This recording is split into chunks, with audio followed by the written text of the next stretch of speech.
So here she is, guys. She packed up now, safe and secure in my workshop, and we'll soon have a go at getting the head off and everything, and seeing if we can find a helicoil to fit it. As I was saying earlier, it's number one spark plug, and that's not sealing very well, and that's because it needs a helicoil. That's a series of threads in there to actually make the spark plug seal better. Number two is alright, it's just number one. So it should be a simple job really once I get a helicoil kit to fit it. But for now, I think we've done enough riving about for today. Moved 7 engines all in, trying to get it in a position that I can actually work in my workshop here, and it's in good company because there's another one there, and there's another one there, and there's 3 or 4 behind me. So yeah, so all being well, look out for updates on it. I might stick one or two things on YouTube to look at while we're stripping it down. And but just to recap, this is a 1951 Petter W2. It's 10 horsepower, which is it's rather a big horsepower really, because the normal Petters, the air-cooled ones, about 1.5 2 horsepower, but this one's a 10 horsepower. It was actually made for McLaren's.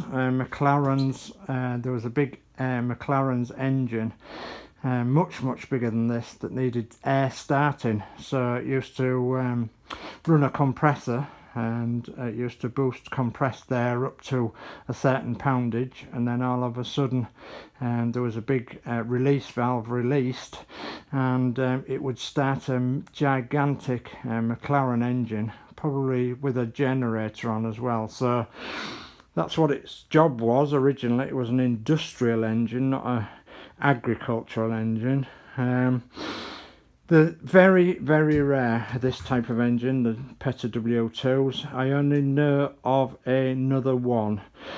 Generally speaking, there was made as a twin cylinder, but with one of the cylinders being a air compressor. But this one and the other one that I know is a twin cylinder petrol engine, which, as I say, used to run a compressor, and that would have been run off a pulley off this shaft here, because obviously that's the flower wheel you can see going round.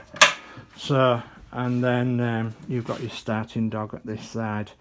We actually start it at this side, and we put the starting handle on this side. It's much easier to start that way.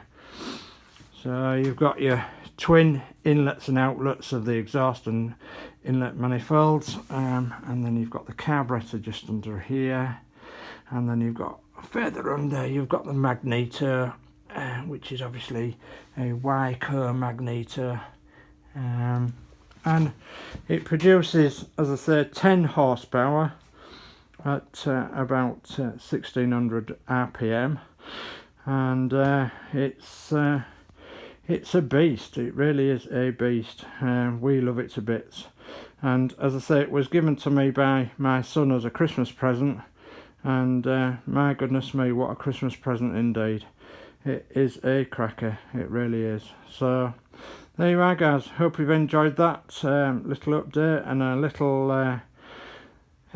little description of one of my engines. It's my actually prized possession engine, this one. I love this one to bits. So, and as I say, it's very rare indeed. I only know of another one in existence. So anyway, okay, bye bye for now.